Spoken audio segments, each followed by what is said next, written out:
Bueno, buenas tardes a todos. Nos encontramos en este segundo encuentro. Vamos a decir que ya comenzamos la mitad del curso. Em, Hoy vamos a ver ya la parte más del análisis, las acciones y la parte de la gestión. Ayer vimos una pequeña introducción de cómo fue migrando desde el control de plagas a la gestión de las plagas, cuáles son los tipos de plagas y su impacto en la industria de alimentos, y un inicio en la gestión integral de plagas, ¿no? Hoy vamos a continuar con esto y luego vamos a ver monitoreo y análisis de datos, la parte de acciones de corrección, contención y acciones correctivas, para ya mañana terminar con requisitos legales y normativos y la parte de gestión de proveedores de servicios de gestión de plagas. Ayer habíamos quedado en el plano con la consulta eh, de, mm, no me acuerdo el nombre de quién había consultado bien, así que acá es la parte del plano, donde esta es la planta, sin tener en cuenta el perímetro, ¿no? El perímetro de la planta es mucho más alejado de la zona de producción. Acá no aparece ni el laboratorio, ni los vestuarios y demás, pero a los fines prácticos es útil. En, en base al análisis que vimos ayer de realizar y seleccionar áreas de riesgo alto, intermedio y riesgo bajo, asociadas a las plagas que pueden aparecer en distintas zonas, eh, normalmente y recomendamos hacer un plano con las zonas marcadas y asociándolo al riesgo y a las plagas que pueden aparecer. Fíjense, esta es una zona de riesgo intermedio. Bueno, los voy a orientar más o menos cómo es este diagrama, perdón, cómo es el flujo en esta planta. El ingreso se realiza por esto, por aquí abajo. Voy a poner modo, a ver si yo puedo poner modo puntero láser. Ahí está. Se ingresa por aquí, ¿sí? Acá está la barrera sanitaria y se entra a la zona de producción. De la zona de producción, por este pasillo se puede llegar a los saladeros, la cámara de oreo, al envase, tiene acceso al envase, a la zona de terminación y a las cámaras de maduración, ¿no? También se puede acceder por una doble puerta al depósito de elementos de envase, pallets y bandejas, y a la zona de tratamiento de suelo. Por otro lado, en esta pared tenemos el recibo de leche con todos los hilos pertinentes. Esta zona corresponde a los hilos de almacenamiento de suero. A la cámara de Oreo, esta cámara de Oreo es exclusiva de mozzarella, ¿sí? Y esta ya de cualquiera de los productos. Ahí ya se accede una vez que se sale del saladero, se pasa por el lavadero de bandejas. En realidad es un pasillo donde está el lavadero de bandeja al costado. De este lado está el lavadero de bandeja y de este lado es el pasillo. Entonces se puede acceder sin haber contaminación cruzada o contacto cruzado con el lavadero de bandejas. Desde el envase, las bandejas sucias y vacías se largan directamente por una tronera al lavadero de bandejas y acá se reciben para ser apiladas. Desde el envase no se puede acceder a la zona de encajado. Acá, como son todos cuadrados y hay un acceso a la cámara del envase, se entiende que esta parte corresponde a la zona de encajado. Expedición y las cámaras se accede desde el sector de expedición, o sea, el personal viene por afuera, da la vuelta por toda esta zona e ingresa a la zona de expedición. Esta zona tiene ropa distinta, entonces no hay, no hay peligro de trasladar algún contaminante de la ropa. Y acá ya el producto, en esta parte ya está con su envase primario y a partir de acá ya está con su envase secundario, terciario, según corresponde, que se almacena en cualquiera de estas cámaras de producto terminado. Acá está el depósito de residuos. Después, en otra de los slides, está ampliado toda esta planta con todos los demás accesos, pero más o menos este es el circuito del personal y de los productos. Entonces, y roedores. ¿Por qué? Porque bueno, esta es la zona de aire libre. Acá tenemos eh, la, el contenedor con residuos. Entonces, normalmente es una atrayente de moscas y roedores. Luego tenemos la zona de residuo de leche y de almacenamiento de suero, donde la gran mayoría, o sea, el peligro más grande que tenemos acá es moscas. La zona de producción es zona de exclusión, ¿no? Es de riesgo alto, acá no debe haber ninguno, indistintamente cuál sea. En la zona de elaboración, los saladeros, la zona de terminación y el envase primario o embolsado, no debería haber ninguna plaga. Entonces se entiende que es una zona de exclusión. Las cámaras de oreo son zonas de insectos y es de riesgo intermedio. ¿Por qué de zona de insectos y no de roedores? Porque las temperaturas son muy bajas y lo único posible que podría llegar a esta zona es algún insecto que venga de un mal tratamiento de los pallets o de las bandejas, o algún insecto que logró pasar a las barreras que tenemos en toda la planta y llegó a estos lugares. Eh, Luego, sí, Rubén, Mariano, buenas noches. buenas Una noches. consulta. Bueno, entiendo que tus zonas de exclusión de alto riesgo, en este caso es porque es un proceso abierto. Estás hablando de una planta de quesos, por ejemplo.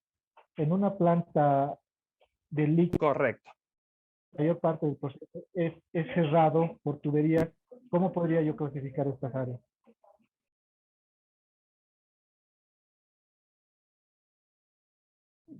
Se me cortó un poco en tu audio, Rubén. ¿Me puedes repetir la pregunta? Allá. Un proceso más cerrado es como una planta de líquidos, por ejemplo, que todo el proceso va por tuberías cerradas. ¿Cómo yo podría clasificar? Como te decía, entiendo que es por un proceso abierto, porque es manipulación de quesos, elaboración de quesos. Pero si fuera por un proceso Correcto. cerrado, pasteurizadores, tanques de fermentación, donde prácticamente todo es cerrado, ¿qué clasificación podría darle yo a eso? En el caso, por ejemplo, pasa en las plantas de elaboración de leche en polvo, no me di cuenta de poner ese caso también, que es todo cerrado, no tenés contacto en ningún momento. Hay que pensar de que, por ejemplo, si llega a haber algún tanque pulmón o alguna cámara de inspección donde se puede acceder al producto, eh, sí tendríamos que tomarla como zona de exclusión de riesgo alto. Si no pasa eso, ¿no? Por el producto que es totalmente cerrado, no hay en ningún momento un lugar donde se pueda abrir el equipo y el producto esté, o sea, o el producto en proceso esté en contacto, ¿no? Podría ser una zona tranquilamente de riesgo intermedio o de riesgo bajo. No, a ver, no decimos nunca que la zona de producción es de riesgo bajo, porque que aparezca una plaga en esa zona siempre es un problema, ¿no? Nada más que por eso. Pero tranquilamente lo podría hacer si las condiciones de edilicia los permiten, porque no tenés contacto con el producto en ningún momento y no hay contacto con insumos tampoco.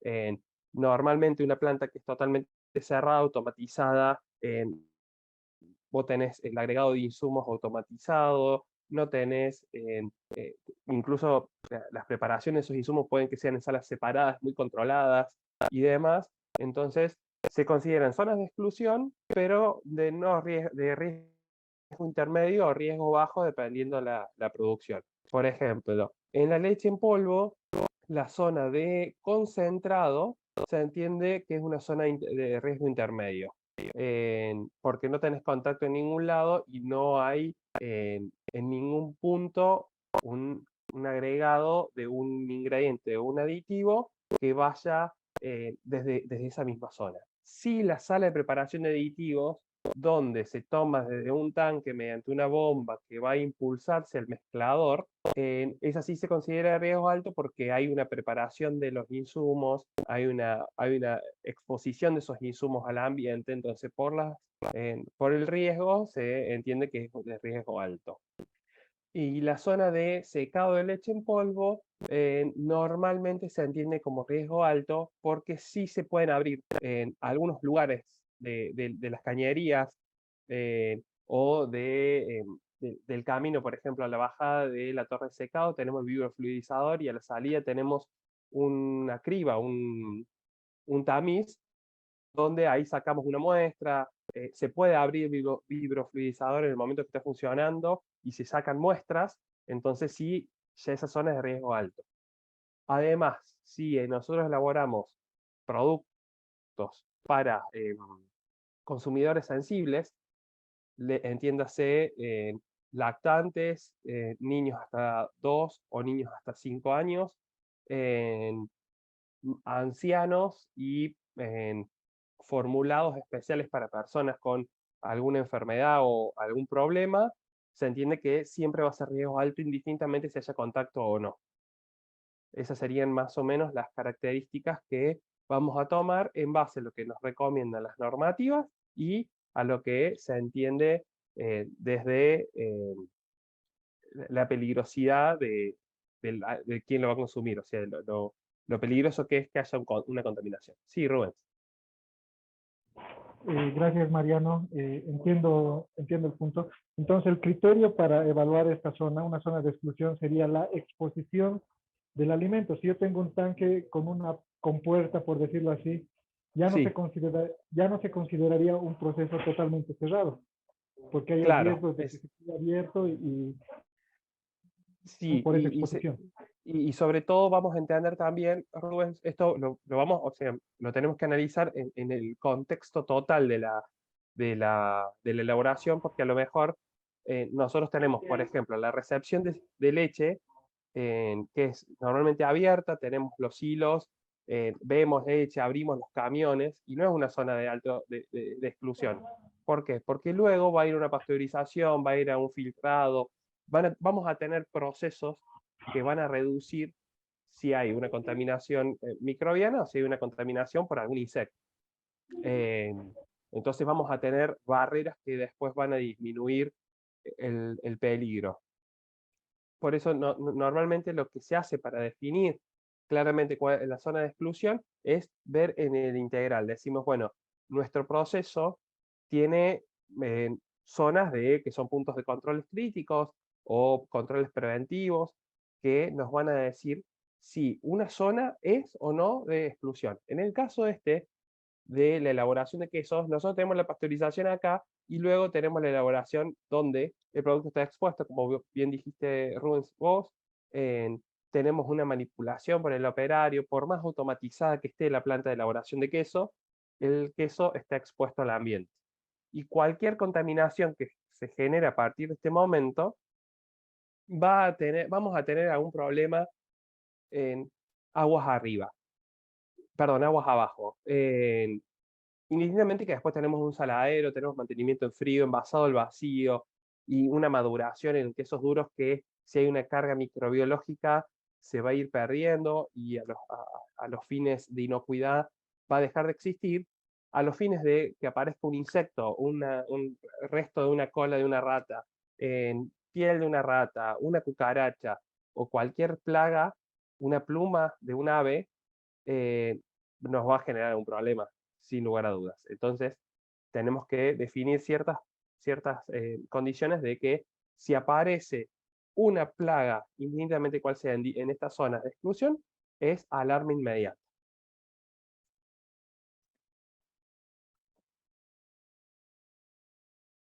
Bien. Luego, por ejemplo, bueno, las zonas de insectos que les decía de riesgo intermedio, y acá aparece en las cámaras de maduración como importante. Sí, Graciela. Perdón, pensé que querías hacer una pregunta. Las cámaras de maduración de quesos duros, los problemas más grandes que tenemos es de roedores y de ácaros. Sabemos que si bien los ácaros refieren sobre todo las semillas que tienen muchos hidratos, mucho almidón, en el caso de los quesos duros es muy normal la aparición de ácaros en la superficie y hacen como una polilla, hacen como una... tiene un nombre que ahora no me sale, un polvo de ácaro le decimos, que se empieza a poner blanquecino y el queso es como que se empieza a desgranar. Se forman puntitos que a la superficie de un queso duro se ven como manchitas blancas. Cuando uno empieza a tocar esa manchita blanca, es como si tuviese en telgopor, ¿no? Todo. Sí, Daniela. Bien. Entonces, por eso en este caso se entiende que es el riesgo intermedio frente a estas plagas. Luego, tenemos en la zona de riesgo bajo, que son el encajado del producto, la expedición y la cámara de envase, en la presencia de ácaros y roedores también, junto con, acá quedó mal el color, junto con las cámaras de producto determinado, este es del mismo color, es normal de encontrar ácaros y roedores, pero nosotros acá tenemos el producto normalmente con al menos dos envases, y puede que haya un tercero, dependiendo de la presentación y el tipo de producto. Entonces, es de riesgo bajo porque es de poco probable que nos terminen contaminando el producto. Sí, nos van a hacer daños en la caja, sí, nos van a hacer daño en el film stretch, sí, nos van a hacer daños en los pallets, nos pueden hacer daños de edilicio, pero el riesgo pensado del alimento es un riesgo bajo. Y por último, el depósito de elementos de envase, pallets y bandejas, que es es de riesgo alto. ¿Por qué es riesgo alto? ¿Qué creen ustedes que por qué esta zona puede ser de riesgo alto? Sí, Rubén. Bueno, considero que es de riesgo alto por el tema de que el tiempo el ciclo de vida de los roedores, si es 1 o 2 semanas, fácilmente se convierte en un nido, ¿no? Sí, y qué, por ejemplo, ¿y por qué no podría ser riesgo intermedio acá? No tenemos producto. O riesgo bajo. Por los accesos, tal vez por la colindancia con las áreas de producción. Puede ser, pero hay algo más importante. Porque, porque el Sí, Leandro. envase es contacto directo con el producto, ¿no? Correcto, ese es el tema. Si nosotros acá tenemos un desarrollo de roedores que nos camina por las cajas donde tenemos las bolsas que vamos a envasar los quesos, normalmente esas cajas las terminan rompiendo. eh, Les encantan romper cajas y papel a los ratones en general, y después dejan sus heces dando vuelta por todas las bolsas. Entonces, esas bolsas pasan a estar contaminadas y son de muchísimo riesgo ingresarlas a la planta para envasar un producto. Además, en el caso de las bandejas, también pasa lo mismo. En las bandejas tenemos dos tipos de bandejas. Unas que son las que se lavan con producto luego de usar el producto desnudo, y las otras que van con el producto envasado o en maduración. Entonces, esas bandejas también van a estar en contacto con el producto desnudo. Y los pallets, acá van pallets de madera nomás, que son para el producto terminado.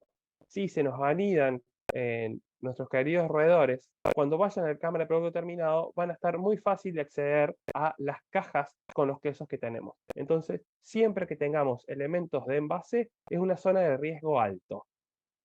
Y ahí tenemos que tomar todas las precauciones para evitar la contaminación de estos envases con las plagas y trasladarlas al producto.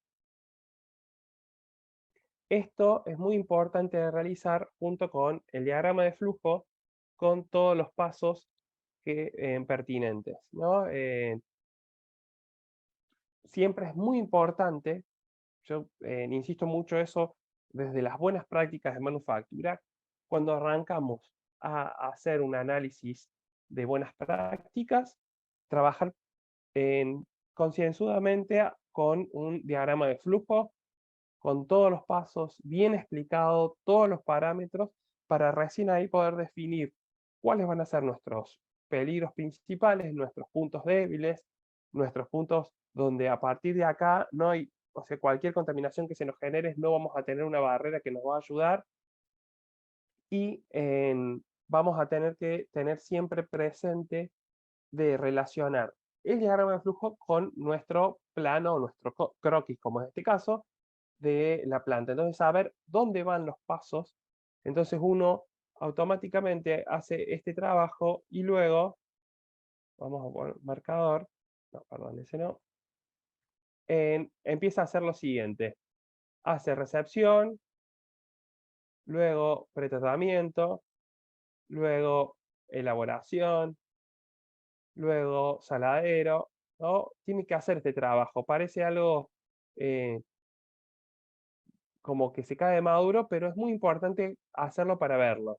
Luego, cámara de oreado, y tenemos algunas opciones, que vaya a la maduración, a la terminación, al envase, o desde acá, dependiendo del tipo de producto, puede ir al envase. Luego al encajado y almacenamiento, luego expedición y la carga, ¿no? Por acá, acá saldrían. Y con otro color, siempre es recomendable ir jugando con los colores para decir los insumos de elaboración. Se me perdió el cursor, no lo veo. Bueno, con el caso de los... no, ¿dónde está? Acá. Decir, bueno, los insumos de elaboración del envase acceden de esta manera, ¿no? Transversalmente. Las bandejas van por este camino, hasta aquí. Después, bueno, acá no aparece, pero hay otra cámara de almacenamiento de insumos de elaboración que corresponden a los fermentos que es de esta zona, fermentos, coagulantes, colorantes que tienen que estar bajo frío, que vienen así. Entonces, uno tiene que ir haciendo este gráfico para ir viendo hacia dónde va nuestra línea de flujo y dónde deberíamos tener cuidado a la hora de tomar acciones frente a las plagas. Porque fíjense que lo que nos sucede acá termina directamente acá, termina en el corazón de la planta. Entonces, si no podemos solucionar el tema del flujo, porque a lo mejor se podría rediseñar la planta si tenemos la posibilidad de ajustar la planta, tenemos los espacios, tenemos los recursos para hacer nuevas cámaras, nuevos pasillos, nuevas salas, que no pasa en todas las industrias, eso por supuesto. Nos tenemos que sentar y analizar y ver cuáles son todos los caminos posibles e incluso decir luego, bueno, el personal, ¿cómo ingresa? Ingresa por acá, va por acá, cuáles son los caminos posibles, ¿hay algún momento un entrecruzamiento? ¿No lo hay? Bueno, todas esas cosas uno las debería dejar plasmadas teniendo en cuenta el diagrama de flujo, teniendo en cuenta la circulación de personal, teniendo en cuenta las plagas y hacer un trabajo del análisis real de nuestra planta. A esto siempre le podemos sumar cuáles son nuestros puntos críticos o dónde están. Acá tenemos la pasteurización, tenemos el detector de metales del envase o un rayos X, también puede ser. Sumar controles, puntos de control, por ejemplo, podemos tener filtros, acá tenemos filtros, acá tenemos filtros, antes del ingreso a la tina tenemos filtros, ¿sí? Tenemos una inspección de material de embalaje antes del ingreso a la zona. Todas esas cuestiones de prerequisitos, si estamos trabajando con con ISO 22, de los programas de prerequisitos que nos exige, los deberíamos dejar plasmados en nuestro diagrama de flujo junto con nuestro croquis o nuestro plano. Si tenemos el plano con las dimensiones, siempre es mejor y lo podemos rayar y jugar. Hay que hacerlo y de esa manera vamos a tener una visión mucho más integral de todos los problemas que podemos llegar a tener. Sobre todo, vamos a borrar todos así no se nos hace tanto lío. Pensando en plagas, acá tenemos que trabajar sí o sí con el tema de residuos. Decimos, acá tenemos un recolector de residuos, acá tenemos un recolector de residuos, acá hay otro recolector de residuos, en el envase, en el encajado. Estos son los recolectores de residuos más importantes. Y el depósito de residuos está acá. ¿Cómo llegan estos residuos a esta zona? Bien, y ese flujo, ¿no? ¿Cómo lo hace? ¿Quién lo hace? Porque, por ejemplo, en este caso, en esta planta, todos estos salen por acá, por la barrera sanitaria, y se acumulan acá afuera momentáneamente, y el personal vamos a suponer que eso es allá afuera, el personal de limpieza después lo lleva por toda la planta, alrededor de la planta, y lo deposita, ¿no? Pero en muchas plantas pasa que no hay un personal de limpieza responsable, entonces el mismo colaborador que tenemos acá en el envase primario sale, da toda la vuelta y saca la basura y la deposita en esta zona. Y ahí eso es un riesgo porque vuelve con la ropa sucia. Entonces son todas cosas que uno debería ir analizando para ver cuáles son sus zonas de alto riesgo, bajo riesgo o mediano riesgo. Bien, me quedó la pluma, ahí está. Continuamos con el monitoreo y el análisis de datos. Vamos a hablar primero de los excrementos de los roedores. Alguien, Graciela creo que era, o Marcela, una de las dos, puede ser que me haya preguntado sobre esto ayer. Sí, yo. Bien, Marcela, gracias. En la forma y el tamaño, mire, los excrementos de ratas tienen, vamos, resaltador, bueno, quedó en rojo. Tienen de 10 a 12 milímetros de largo y de hasta 5 milímetros de diámetro, ¿no? Y tienen forma de udillo. Los de ratones tienen 4 milímetros de largo, son mucho más chiquitos y más delgados, hasta 1 milímetro. Este es un dato muy importante a la hora de identificar cuál es la especie que tenemos en nuestra planta. Si son suaves y brillantes, que hay roedores en vivo todavía, ¿no? Cuando decimos roedores en vivo es que todavía están dando vueltas, están ahí.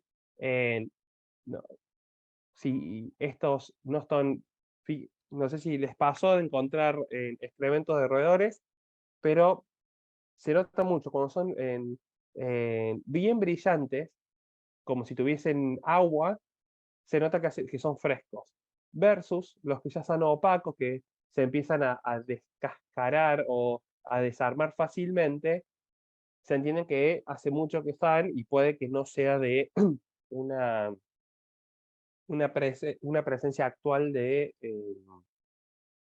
una infestación actual o de algún roedor que esté dando vuelta en la zona en ese momento. Puede que tengan por lo menos 3 o 4 días. Cuando hay mucha cantidad, nos dice que son de adultos. Y cuando hay poca cantidad, perdón, en tamaños. Los grandes son de adultos y los pequeñitos son de jóvenes. Entonces, si encontramos grandes y pequeños dentro, ¿no?, del tamaño de acuerdo a la variedad, a la especie de roedor que tengamos, vamos a suponer que lo que tenemos en este momento es una población reproductora, es decir, que tenemos roedores jóvenes, roedores adultos, están en pleno desarrollo, estamos teniendo una infestación grande, una gran cantidad de unidades de individuos dando vuelta dentro de nuestra planta. Acá como importante que las ratas de Noruega utilizan las letrinas que le dicen. O sea, ¿qué quiere decir? Dejan todos juntos, ¿no? Van y depositan sus excrementos todos juntos, en grupos. Entonces, identificamos fácilmente que es una rata de Noruega versus una rata negra porque las deja juntas, ¿no? En cambio, la rata negra va desparramando sus excrementos por toda la planta, por toda la zona en donde anda. Fíjense la cantidad de excrementos que producen por día. Las ratas, solo 40, vamos a decir solo porque queda bien en comparación que el ratón llega a 80, ¿no? O sea, la mitad producen las ratas versus los ratones. Ese es otro dato muy interesante, por la cantidad de excrementos frescos, ¿no? Vamos a hablar justamente de excrementos los que son suaves y brillantes, porque eso nos da una idea de que eso es reciente y es la infestación que nos está sucediendo en este momento. Cuando encontramos mucha cantidad de excrementos viejos, no nos podemos dar una idea de a quién se debe, porque empiezan, salvo que empecemos a buscar por su tamaño, pero las dos variedades de ratas trabajan más o menos en la misma longitud, entonces ya se nos empieza a complicar. Podemos encontrar chiquitos que son de ratones, más grandes que son de las ratas, pero no sabemos si están conviviendo en ese momento. Hubo una infestación de algunos y después de otros, entonces es difícil identificar cuando ya no son frescos los excrementos. Con respecto a la presencia de roedores vivos muertos, siempre, o sea, los ratones y las ratas normalmente las vamos a encontrar a la noche, ¿sí? Si se ven vivos durante el día es porque tienen poco alimento, hay una fuerte infestación o se ha perturbado su cueva, ¿no? Estas son las tres condiciones naturales que podemos encontrar ratones vivos o roedores vivos durante el día. Pero si nosotros estamos haciendo un tratamiento con algún rodenticida, podemos encontrar ratones vivos caminando durante el día debido a las acciones de los rodenticidas, ¿no? Que eso ya lo vamos a ver en unas slides adelante. Siempre cuando hay una infestación de ratones particularmente, hay un olor muy característico en los depósitos, se siente mucho, es un olor a ratón. La definición es un olor a ratón muy característico y cuando uno ingresa a un depósito que está cerrado, pasa mucho tiempo del día cerrado, se concentra ese olor y es muy identificable. Marcas que dejan los roedores.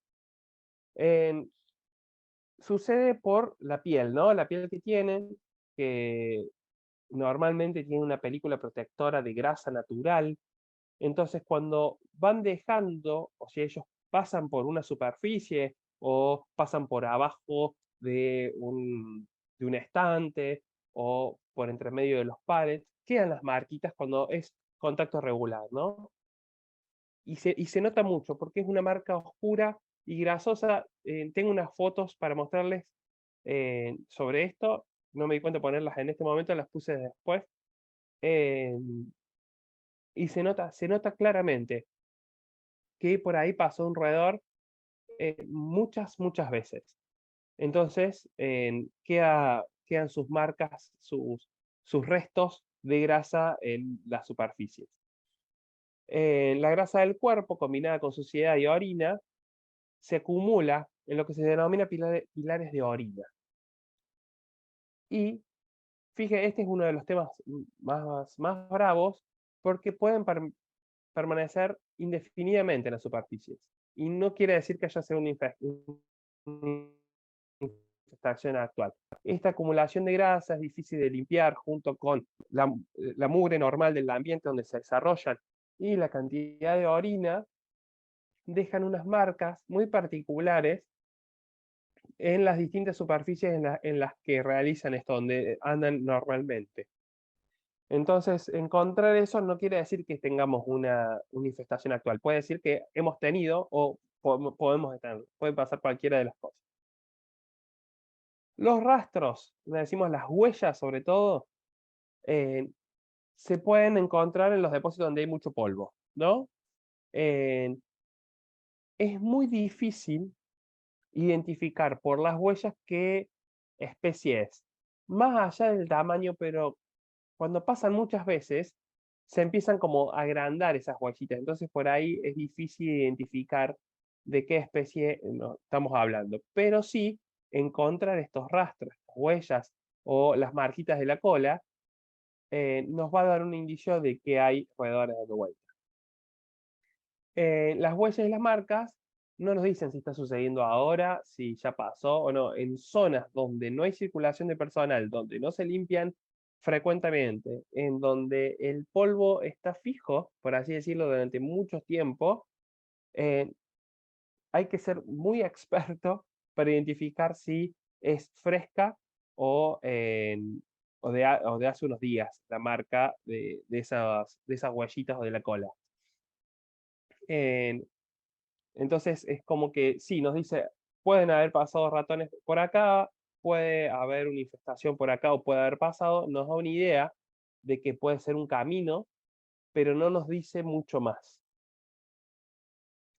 El daño.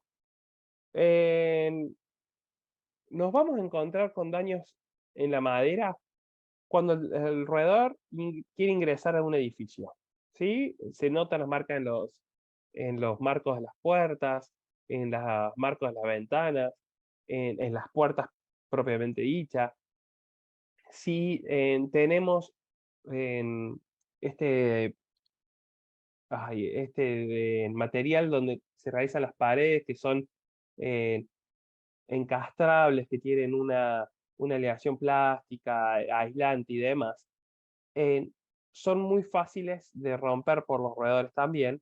Entonces, si bien al principio les cuesta, una vez que rompen la primera capa, todo adentro, que es como si fuese telgopor, lo pasan fácilmente. Entonces, ahí es un dato muy interesante de seguir para saber dónde es el ingreso de los roedores. Una característica es que la madera recién roída es más clarita que la madera que ya hace rato que está roída por los roedores. Eh, Pasa como, bueno, en cualquier madera uno le hace una marca y esa marca queda clarita y después con el tiempo se empieza a oscurecer y empieza a tomar el color de la madera que era normalmente. Si nosotros vamos a apilar bienes, o sea, hacemos un estivado, eh, y vemos rápidamente alguna presencia de algún daño de algún roedor, nos va a dar una idea de cuánto hace que fue la infestación o si es fresca o no, y el tamaño, ¿no? Cuando uno ingresa a un depósito donde hay una gran cantidad de roedores, uno coloca un producto nuevo, lo almacena, ¿no? Unas cajas de material de embalaje, y capaz que al otro día va y ya está mordida, tiene rastros de heces, hay marcas de aperturas en las cajas, se encuentran rápidamente las marcas de la infestación. Sobre todo cuando hay papel. Cuando hay papel, enseguida el roedor va y rompe. Porque justamente las utilizan para hacer sus nidos, les sirve como contención como si fuese un colchón de papel para sus nidos. Corredores y madrigueras, corredores o pasillos, que se le puede decir también. Muchas veces lo más normal encontrar es que los roedores vivan afuera, pero ingresan a la planta o al establecimiento a alimentarse, ¿sí? Es muy común eso, de no encontrar la cueva o la madriguera de los roedores dentro de la planta o dentro de un restaurante. Es difícil, sobre todo en un restaurante, que logren anidar dentro. Pero buscar cuáles son los caminos que pueden andar en estos roedores nos da una idea muy interesante por cuáles son los ingresos, por dónde andan, dónde encontramos el daño que causaron, y si uno sigue, o sea, se pone a investigar hacia dónde va y demás, seguramente termina en un hueco que da hacia el exterior. Si ese hueco tiene polvo o tiene telas de araña, es el que no usan, ¿no? Tiene que ser un hueco limpio, que le decimos. Un hueco donde se nota la frecuencia de paso de estos individuos. Acá tenemos un montón de alternativas para el monitoreo y la captura de roedores. Estas, vamos a cambiar de marcador, estas dos son las clásicas atraparroedores que se coloca una trampa pegamentosa normalmente, o bien puede ir la trampa clásica de aprisión, ¿no? La que se le pone el quesito y cuando se acerca el roedor, tac, salta y le agarra la cabeza. Son muy utilizadas, son las más comunes. Hoy se está intentando dejar de usar este tipo de trampas o de estaciones de monitoreo dentro de la planta, ¿no? En el exterior todavía se siguen usando, pero dentro de la planta no, porque indefectiblemente acá tenemos que poner o una trampa pegamentosa o una trampa física de aprisionamiento. Y eso nos trae dos problemas. Uno es que si nosotros no lo revisamos hoy, por ejemplo, hoy atrapó y hoy no lo revisamos, luego, si pasa otro alrededor, lo mira, entiende que pasó algo y sigue. Entonces, cuando vuelva a ver otra estación, no va a volver a ingresar, ¿no? No va a entrar más a este lugar porque sabe que uno de sus compañeros murió acá. Y por otro lado, en el caso de las trampas pegamentosas, en este dibujo se ve como restos, ¿no? Esos restos, ¿qué hace el roedor? Va a intentar despegarse de cualquier forma de eso. Incluso pierde extremidades. Puede perder un pedazo de cola, las patas, parte del hocico, una oreja, dependiendo de cómo quede pegado. Y la desesperación se amputa parte de su cuerpo y sale caminando como puede y va desparramando sangre, va desparramando restos de cuerpo por todos los sectores donde anda. Entonces, terminan contaminando más que si hubiese estado sano y salvo, contaminando y comiendo a placer, ¿no? Estas son muy buenas para poner cebos rodenticidas en el perímetro externo de la planta. Para eso son muy útiles, ¿sí? Para ese caso, sí se recomiendan. Para el interior de la planta ya no se recomiendan, para el interior de restaurantes tampoco. Estas trampas son las trampas mecánicas donde ingresa el roedor, ¿no? Ingresa el roedor por acá, esta compuerta queda levantada, cuando quiere sacar la comida que está enganchada acá, se cierra y queda atrapado ahí. La ventaja es que uno ve al roedor ahí adentro, ¿no? La desventaja, por supuesto, está en que el roedor, primero, al ser tan clara, por ahí no ingresa. Y segundo, sigue contaminando desde adentro toda su zona aledaña. Entonces hay que tener cuidado dónde se van a colocar este tipo de trampas. Esto totalmente desaconsejable en la industria de alimentos de cualquier tipo. Es un electrocutador de roedores. Ingresa al roedor, cuando el sensor lo detecta, le hace una descarga eléctrica y el roedor muere instantáneamente. Utiliza pilas o puede ir enchufado. ¿Por qué se desaconseja esto? Porque corre riesgo de que convulsione o que despida alguna parte de su cuerpo o vomite o excreme y haga todo un desastre, contamine todo el monitoreador y la zona aledaña. Entonces no está permitido esto ya en la industria. Luego tenemos esto. Esto son muy útiles en las zonas externas, en la parte interior de la planta, en ciertos depósitos sí es aceptable. ¿Qué pasa con esto? Acá tiene feromona, cuando ingresa al roedor, se activa el sensor y un martillazo lo noquea automáticamente y queda muerto en el piso. Son útiles porque no lo lastima el ratón en el sentido de que no corta la piel, no le genera una pérdida de alguna parte de su cuerpo, sino que lo noquea fracturándole el cráneo y queda ahí muerto inmediatamente. Entonces tampoco sufre. Esta es muy útil. Dentro de las zonas de elaboración no se recomienda porque el roedor queda acá, ¿no? Entonces el roedor empieza a descomponerse, si lo agarra a la noche hasta que llegamos al otro día, pueden que sean 8 horas y no está bueno. Estas trampitas son iguales a estas, solamente que está cerrado todo el sector. Son poco convenientes cuando son transparentes. Normalmente tienen que ser oscuras, porque el roedor en algo transparente no va a ingresar. Y lo que tiene bueno esta es que cuando se cierra la compuerta, fíjense, la colita queda afuera, entonces tampoco lo lastima.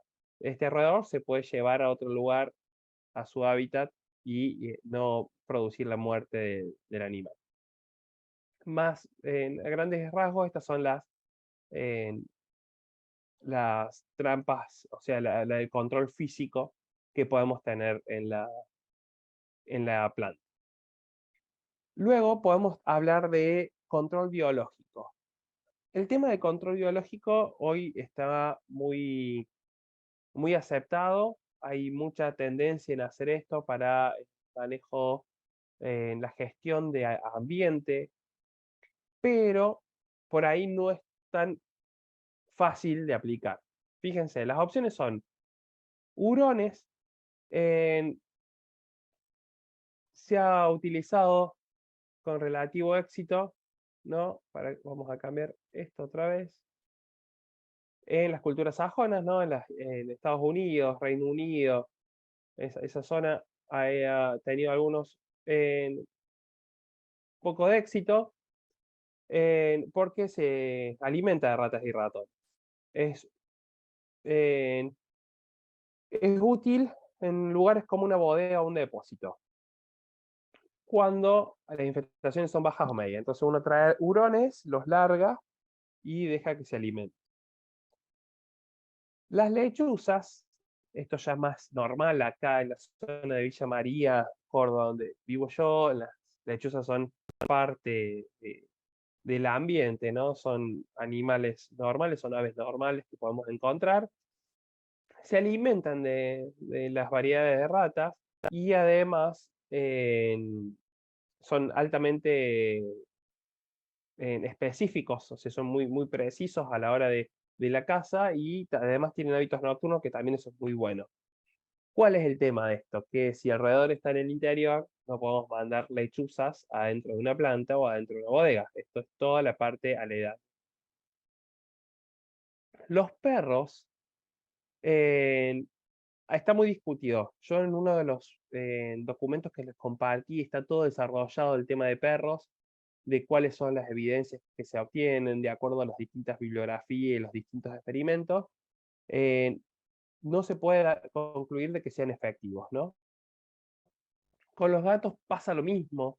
Si bien uno tiene como la idea de que el gato come ratón, en un momento empiezan a convivir, ¿no? Entonces hay una tolerancia, el roedor no le molesta al gato, el gato no le importa que esté el roedor, entonces su efectividad está muy discutida también. En ese documento está explicado todas las alternativas.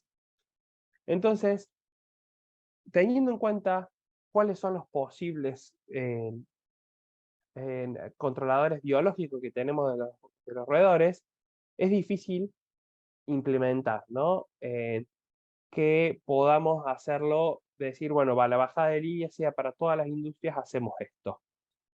¿Se puede hacer? Sí, por supuesto se puede hacer. pero hay que analizar a fondo cada una de las situaciones.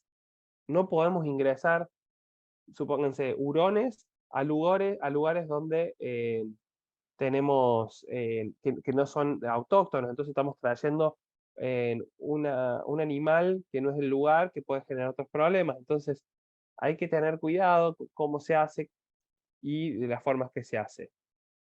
Otras, antes de pasar a la siguiente, otra de las cosas que se estuvo analizando mucho, que hoy están terminantemente prohibidas, es de patógenos, se generaban patógenos para el roedor, parásitos, algunas variedades de salmonela y demás que les producían daños al roedor y terminaban matando mucha cantidad de individuos.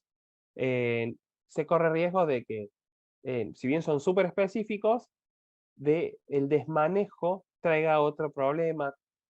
O sea, si le produce daño al ratón, normalmente le produce daño al humano, entonces está prohibido hoy el manejo de patógenos para el control de plagas, de cualquiera. Por último, tenemos los controles químicos. Básicamente, tenemos una gama muy grande de controladores químicos. Podemos usar fumigantes. Es muy peligroso usar fumigantes, cualquiera de estos compuestos, ya sea ácido cianhídrico, los fosfuros o el bromuro. Y sí se utilizan hoy en la industria cuando no se puede acceder a un lugar donde sabemos que hay roedores y tienen que ser herméticos y aislados. ¿Por qué? Porque se hace como un vapor, ¿no? Como una niebla, y llena toda la sala donde uno ejecuta el fumigante y, o sea, deberíamos evacuar toda la planta y evitar que llegue el contacto con el alimento. Entonces, no es tan fácil de ejecutar. Pero sí se hace en ciertos casos, sí se hace y es muy útil cuando se pueden tomar todos los recaudos posibles. Luego tenemos los quimioesterilizantes, ¿no? Que tenemos dos opciones, unos que atacan a los gametos y otros que atacan la unidad espermatozoide de óvulos. Son muy específicos, solo funcionan para los roedores y no dañan otros alimentos. El tema que uno ataca la población que tiene y luego vienen los vecinos, ¿no? Los roedores que estaban al lado, que no le hizo nada y básicamente los resultados bajan un montón. Además, los machos que son, o sea, al no poder reproducir, se ponen muy violentos y terminan atacándose entre ellos y lastimando o rompiendo más los lugares. Entonces, la idea siempre es pensar también en el desarrollo de la especie sin perjudicarla tanto. Otra de las formas es la utilización de repelentes que se agreguen como aditivo en envoltorios plásticos. Esto es muy costoso y pero es muy útil, ¿no? Los repelentes en ciertos lugares son muy útiles porque, como dice su nombre, evitan que se acerquen los roedores. Los más comunes que tenemos son los rodenticidas agudos y los rodenticidas anticoagulantes. Los agudos producen la muerte instantánea en poca cantidad de sebo. El tema que cuando el roedor come el sebo que tiene esto, ellos se dan cuenta y automáticamente vomitan, hacen la aversión alimentaria. Y no lo vuelven a comer nunca más. Son muy vivos en este sentido. No son específicos, entonces pueden producir daños a cualquiera, un perro que venga lo coma, un gato, un ave, o un niño, o una persona, porque por error lo comió. Entonces produce la muerte de cualquiera y además no hay muchos antídotos que sean disponibles rápido. Si tenés una cantidad de productos químicos ahí que no tienen antídoto, entonces si por error se lastima un humano o un animal que uno no quiere dañar, lo perdimos. Por lo tanto, la legislación ya los restringió. Entonces, los rodenticidas agudos, que son muy útiles, no se utilizan, no están permitidos. Por último, lo que más se utiliza en la industria hoy, cualquier empresa que haga control de plagas, utiliza rodenticidas anticoagulantes, que básicamente el nombre lo dice, ¿no? Evitan la coagulación. Entonces se produce un shock hemorrágico, pero no inmediatamente, entre las 48 y 96 horas de haberlo consumido. Entonces, ¿qué pasa? El roedor no sabe de dónde vino ese problema. Y eso hace que sigan siendo efectivos. Porque dentro de las 48 o 96 horas comieron un montón de cosas y no pueden echarle la culpa a qué fue lo que consumió que les provocó este daño. Entonces, son muy efectivos que así sea. Ahí está. Salió al revés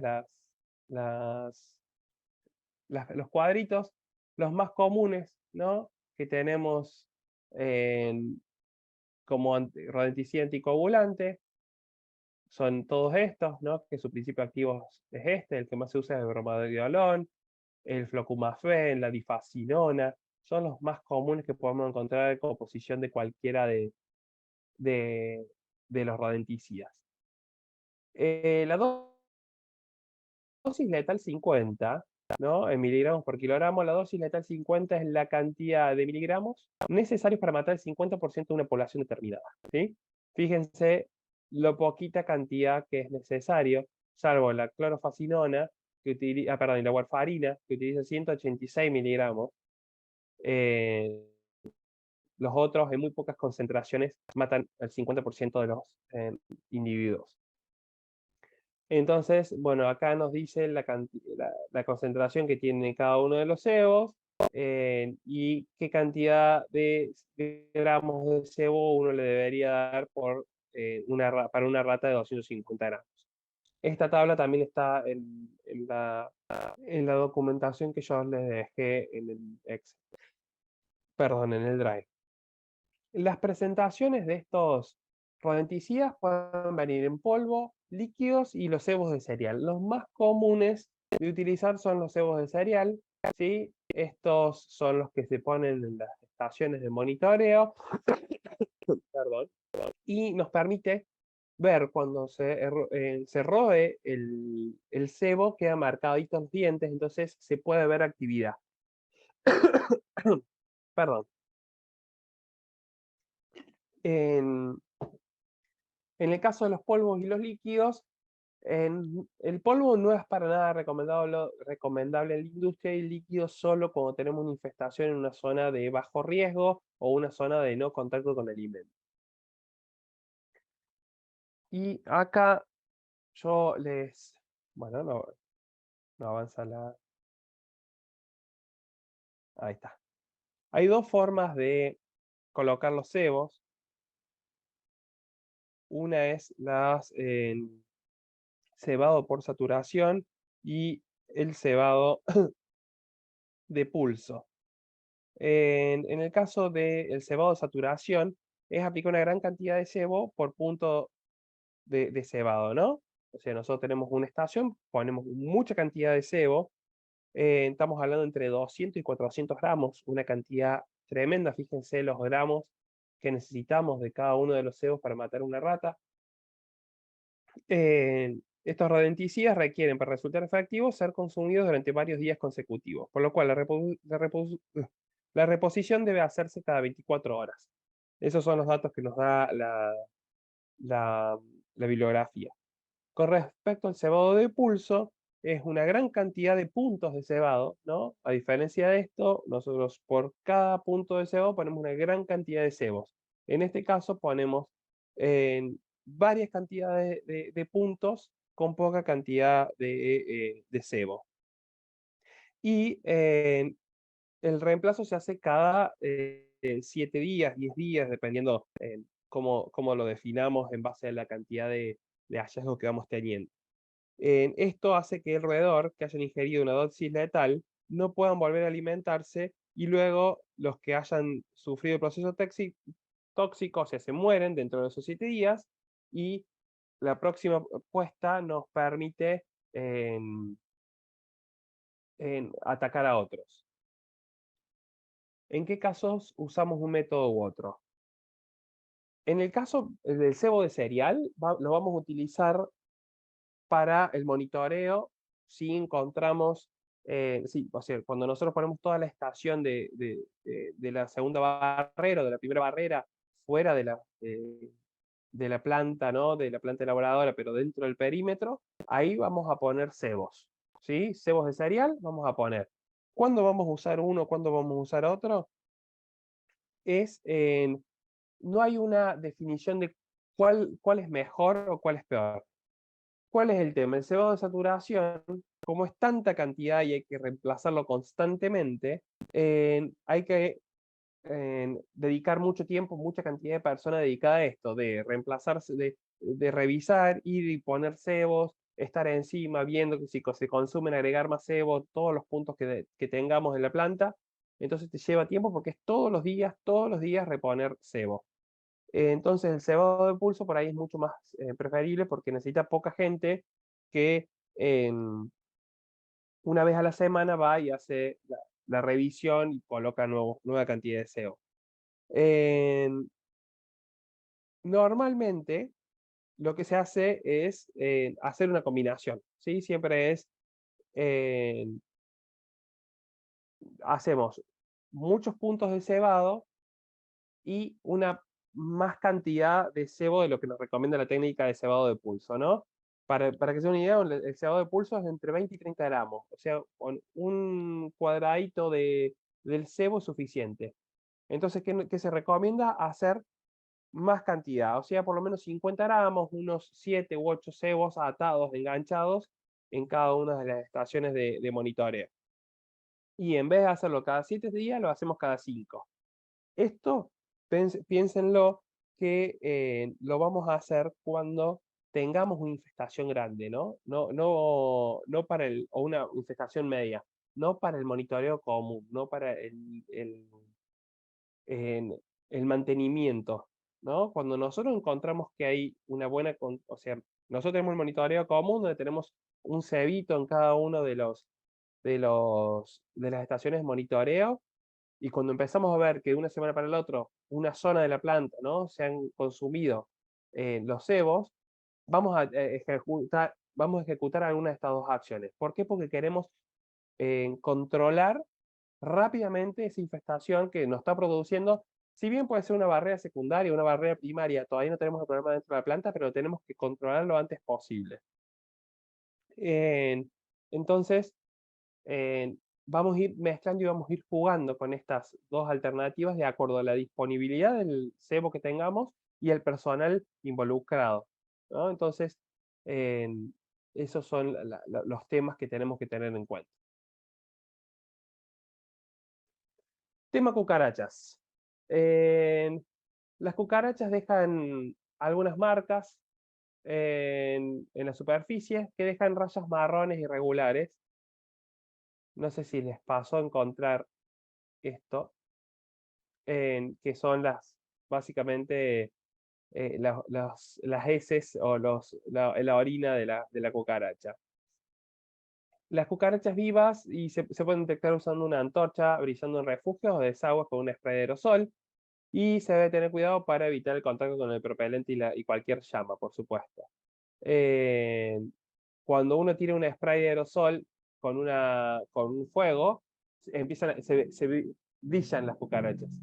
Entonces, por eso es la recomendación. Después, la inspección nocturna. Las cucarachas tienen hábitos nocturnos también. Y las trampas pegajosas pueden producir mejores resultados que una inspección nocturna. ¿Por qué? Porque nosotros las dejamos, nos vamos y las cucarachas se sienten libres. El tema de las trampas pegajosas es lo mismo que pasa con los roedores. Pueden ser contraproducentes. Uy, perdón. Uy, ahí está. En los refugios, esto ya lo vimos ayer, esto como un repaso, donde andan las cucarachas alemanas, andan en las cocinas, detrás y debajo de hornos, lavabos y unidades de cocina, alrededor de las tuberías de agua, radiadores, donde las tuberías pasan por las paredes, dentro de los armarios, debajo de las mesas, detrás de las baldosas de las paredes, en las cocinas y en las áreas de catering se puede encontrar dentro de los enchufes. Muchas veces pasa cuando uno va a hacer mantenimiento eléctrico eléctrico que se encuentran o cucarachas muertas o cucarachas en el cableado, en los enchufes. Siempre los conductos de ventilación y servicio es re normal, mientras que las cucarachas orientales prefieren las bodegas, los conductos de tuberías, las salas, las zonas de caldera, en las zapatillas de horno, la parte de abajo, ¿no? Las cavidades de los pisos, grietas, dependencias, desagüe, es lo que le decíamos que una encontrábamos en el baño y la otra en la cocina. No mucho más de hablar de cucarachas, porque no vamos a llegar con el tiempo, sino tema moscas. Cuando hay una gran cantidad de adultos juntos, es porque hay un sitio de reproducción cerca. Eso no cabe duda. El tema del agua, perdón, es que las larvas se alimentan de comida húmeda, ¿no? Su alimento tiene que estar húmedo. Entonces hay que tener cuidado con toda acumulación de agua que haya. Si tenemos, sobre todo en las plantas que están en la zona rural, donde seguramente el vecino tiene caballos o tiene alguna explotación animal, bueno, hay que tener mucho cuidado con eso porque es re normal que ahí se desarrollen las larvas.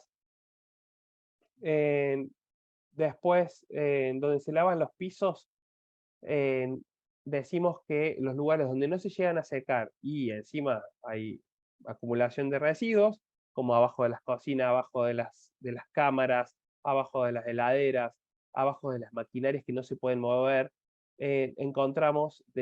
podemos encontrar desarrollo de larvas. En los escombros es muy normal encontrarlas, los cubos de basura, por supuesto, y en las superficies, bueno, las moscas dejan marquitas, ¿no? Que es lo que le decía yo ayer, no quiero perder más tiempo ahí. ¿Cómo controlamos a las moscas? Estos 3 sistemas son los más recomendados. Tenemos un UV, ¿no? Con una trampa pegamentosa, ¿sí? Esto es muy normal encontrarlo en la industria. La contra que tiene esto es que en lugares húmedos no duran mucho porque el sistema eléctrico se rompe.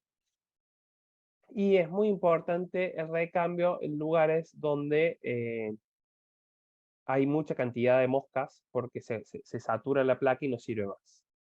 Esta es lo mismo que esto, ¿no? Acá tiene el tubo UV. Lo que tiene de ventaja es que hace la acumulación acá y son limpiables esto. Esto no los puedes lavar y esto sí. Entonces son están mucho mejores. Por otro lado, los fly trams, fly hand, hay un montón de nombres comerciales hoy.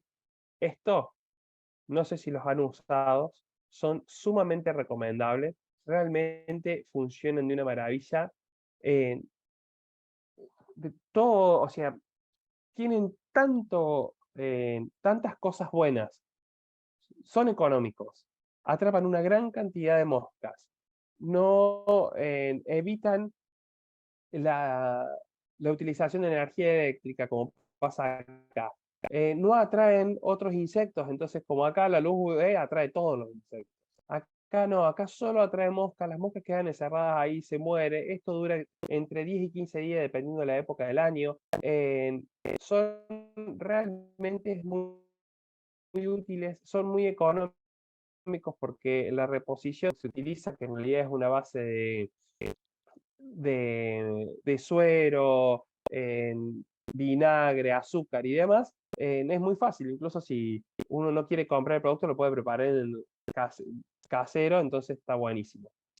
Esto normalmente se utiliza, voy a volver, a ver si puedo volver rápidamente a la pantalla. No me muestra todas las... Bien, después se los muestro. Entonces, más o menos cómo colocarlo. Esto se tiene que poner a 2,5 metros, 3, entre 2,5 metros, 3, a 5 metros de donde nosotros queremos alejar a la mosca. Entonces se ponen en los accesos a la planta, se los pone un poquito afuera y las moscas terminan ahí. Realmente es muy útil y muy económico, como les decía. En cambio, los equipos, vamos a hablar de los equipos UV,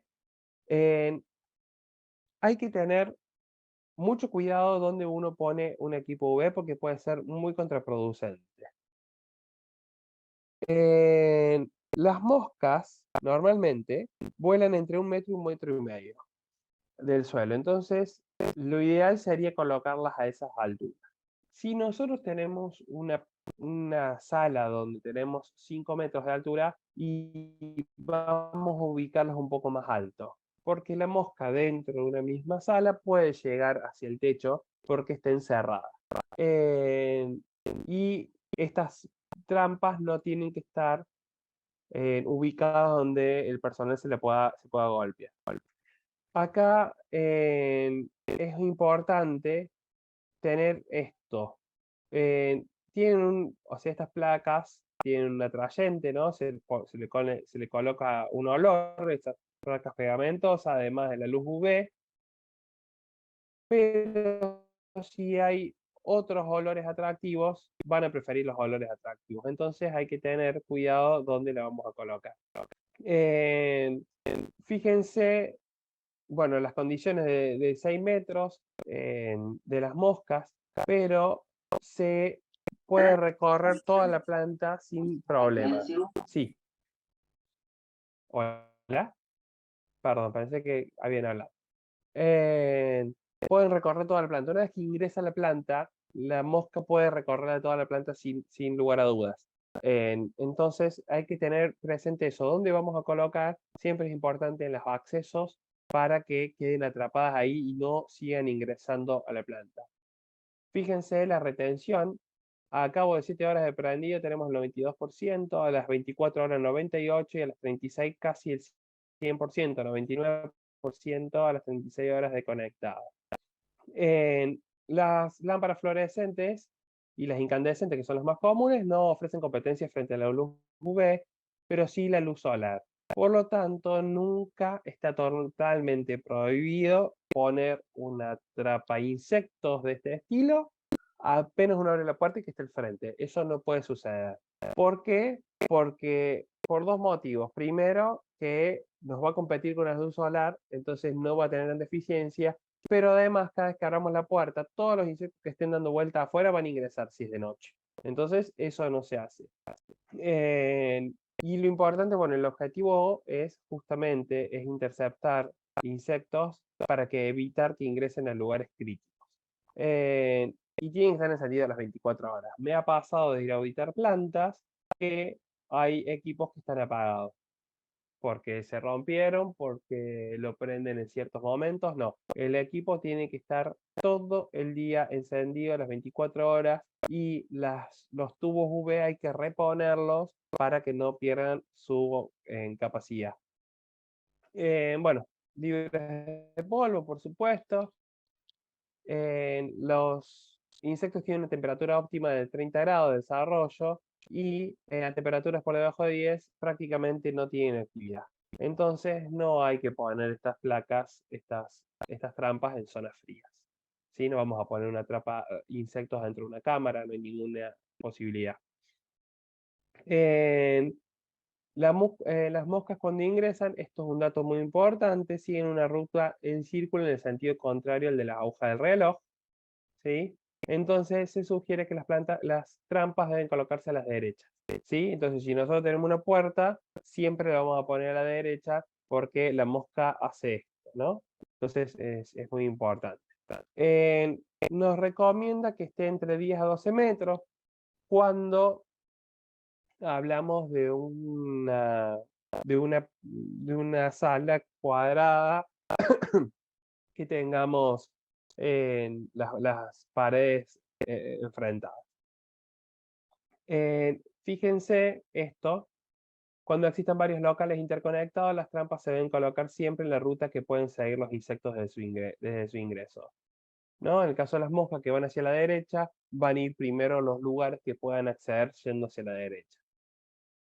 Bueno, no en las corrientes de aire, no bajo ventiladores o en sistemas de salida de aire, y se debe cuidar que los aparatos no enfrenten a las ventanas en las que entra luz solar. ¿Sí? Eso es lo que ya decíamos. Uno de los temas biológicos para el control de la mosca o los insectos en general, la técnica del insecto estéril se llama OTIE, es uno de los métodos de control de plagas de insectos más respetuosos con el medio ambiente. Está muy bien pensado, está bueno, incluso hay una convención internacional apoyado por la FAO y demás para adoptar esta tecnología. Eh, se usa una irradiación para esterilizar insectos criados en masa. Por lo tanto, o sea, estos insectos siguen siendo sexualmente competitivos, pero no pueden reproducirse. Y no se hace a través de ingeniería genética, entonces eso también está muy bueno. Implica, dice la tía, difiere del control biológico tradicional, esto es lo que yo les decía con respecto a los roedores, porque el control biológico tradicional normalmente implica la introducción de agentes no autóctonos. Entonces, los insectos estériles acá están muy buenos porque no se autorreplican y no pueden establecerse en el medio ambiente, ¿no? Rompe el ciclo reproductivo de una plaga, lo que se conoce también como una lucha autocida, es por definición lo específico de cada especie. No introduce a especies no autóctonas en un ecosistema y ayuda a los Estados miembros de la FAO a crear y adoptar tecnología de base nuclear para optimizar las prácticas de gestión de plaga de insectos agrícolas que apoyan la intensificación de la producción de cultivos y la preservación de recursos naturales. Entonces también sirve para la explotación agrícola, entonces está muy bueno. Las 4 opciones estratégicas en las que se sueltan insectos es la supresión, la erradicación, la contención y la prevención. Bueno, acá habla de los 5, esto se los dejo como un poco de información. Yo también este documento se los compartí en el Drive. Fíjense que demostró efectos sobre la mosca de fruta, la mosca tsetse y otras, las polillas, ¿no? Muy útil, las polillas y los mosquitos. Es una reducción, esto como muy importante, que la reducción considerada en las pérdidas de la producción, por supuesto, la protección de las industrias, el establecimiento de condiciones propicias para la exportación de productos básicos a mercado de alto valor sin restricciones cuarentenarias, y la protección y creación de puestos de trabajo, una reducción sustancial de los costos de producción y del gasto sanitario y la protección del medio ambiente. Esto básicamente es a lo que vamos apuntando cuando hacemos gestión eficaz, porque la idea es trabajar con este tipo de técnicas que nos hacemos un respeto hacia el medio ambiente y reducción de costos. Estas son las 2 variables de la producción sustentable, desde la gestión integral de nuestra industria. Entonces, hacia este tipo de actividades hay que ir trabajando. Luego tenemos los controles químicos más comunes para el control de la mosca. Podemos tener básicamente 4 grupos de productos químicos para controlar a la mosca. Una que es del volteo. La de volteo es la que toca a la mosca y la mata inmediatamente. Normalmente se hacen con las mochilas de aspersión, tenemos una persona dedicada con todos los elementos de protección personal pertinentes y va rociando el sector donde está lleno de mosca y el producto químico toca y mata. Es uno de los más comunes en zonas de verano, al mediodía que están volando, pero siempre se recomienda hacerlos a primera hora de la mañana y última hora del día.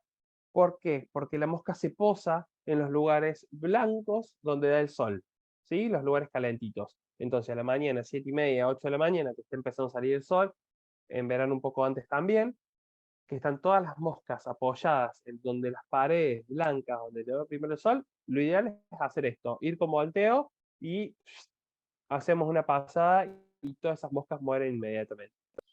A la noche, hacerlo de nuevo, cuando se posan en la tardecita, cuando empieza a bajar el sol, 7:30, 8, 8:30, 9 de la noche, dependiendo a la hora que baja el sol en el verano, hacer el mismo trabajo, ¿no?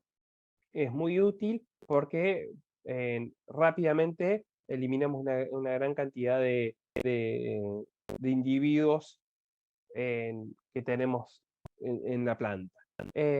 Otra de las alternativas es el volteo residual, ¿no? ¿Qué hace? Además de cuando toca mata, tiene un periodo de residuo en el ambiente que ayuda a seguir matando a las que van apareciendo. Por otro lado, tenemos los herbicidas que normalmente nosotros hacemos una combinación entre esto y esto, ¿sí? Esta es la mejor combinación porque vamos a trabajar utilizando los herbicidas en zonas donde haya charcos, donde haya estiércol, donde haya barro, en lugares donde se acumula basura, usamos los herbicidas para que no se desarrollen y después de volteo vamos eliminando adultos. Entonces esta combinación es muy efectiva y rápidamente podemos ver una reducción de la carga de moscas en el ambiente. Tema de atrayentes, hay que tener muchísimo cuidado con qué tipo de atrayente tienen, cómo se comporta el atrayente con respecto al químico que se está utilizando para matar. Porque pasa mucho con uno de los productos químicos muy comunes que se utiliza acá en la Argentina para control de moscas, que se llama Agita 10W o Agita 10WG. No sé si lo conocen, si lo he usado. ¿Qué pasa con el Agita? El Agita tiene un atrayente muy poderoso y tiene un producto químico que mata a las moscas que se acercan. Pero ¿cuál es el problema? Que el producto químico se descompone mucho antes que el atrayente. Entonces, perdemos la eficacia de la eliminación de matar las moscas, pero se las seguimos atrayendo. Piensen además que la mosca tiene una zona de 10 kilómetros que puede andar. Entonces, a 10 kilómetros a la redonda, todas las moscas que estén van a venir a nuestra planta. En una planta que yo iba a inspeccionar, tuvieron un problema muy, muy grave con esto. En pleno verano, enero, hizo acá 40 grados, 42 grados, hacía mediodía, fue muy, muy, muy bravo enero en esta zona. Voy una semana, no había casi moscas. La semana siguiente no se podía caminar de la cantidad de moscas que había.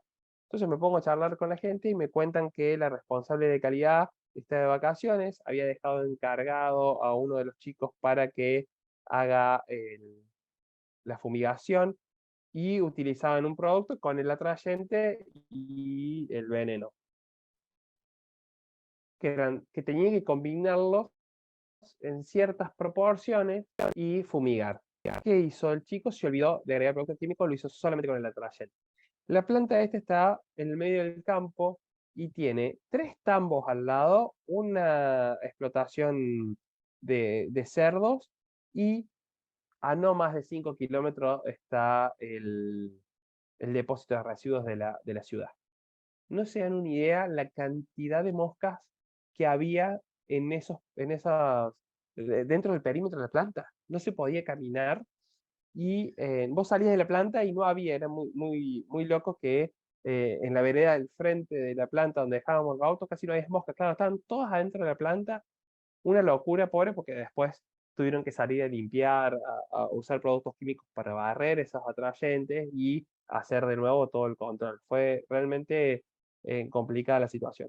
Por eso yo no los recomiendo para nada los que tienen atrayente, salvo que lo sepamos utilizar muy bien y tengamos algún experto que nos acompañe en el uso de estos productos que tienen atrayente.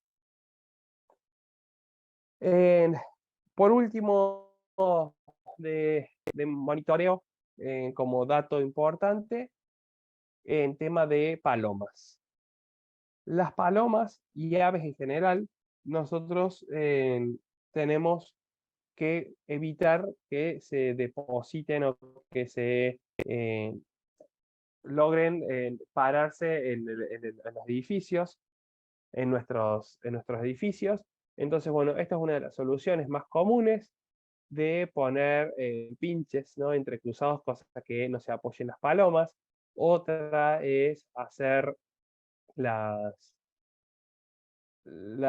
todo, que no haya descansos a 90 grados, y si nos encontramos con esto, cerrarlos de esta manera, cosa que no se pueda apoyar la paloma. Una de las cosas que eh, se ha hecho muy eficaz en Coca-Cola es esto. Este palomero, ¿no? Más o menos yo, como no tengo fotos, aparte no se pueden compartir las fotos porque es un diseño de una empresa que hace tratamiento de plagas, entonces no se puede compartir la foto, no tengo la autorización. Entonces, más o menos para que se dé una idea, el esquema es esta. Estos palomeros tienen el ingreso, ¿no? Acá, donde las palomas anidan, generan su hábitat, su familia, y estos están a una altura de aproximadamente 5 o 6 metros. Entonces se colocan alrededor, el Coca-Cola se pusieron 5 en la planta de acá de Córdoba, y se colocaron en distintos lugares de la parte trasera de la planta, donde había el problema de palomas, y a medida que van pasando los días, estos se van corriendo, porque tienen rueditas, ¿no? Estas rueditas se van alejando de la planta, se van alejando de la planta, se van alejando hasta que llegan a una distancia segura para que las palomas sigan existiendo, pero no prefieren ir a este lugar y no al edificio donde tenemos la planta. Es muy bueno porque es respetuoso con el medio ambiente, no se utilizan venenos, y además no estamos matando animales, que sobre todo acá en Argentina por ley está prohibido matar palomas. Entonces, y no, bueno, no solo palomas, sino que también se pueden anidar otro tipo de aves, dependiendo la construcción que tenga, o eh, las aves que tengamos en nuestra planta. Una vez que nosotros hemos hecho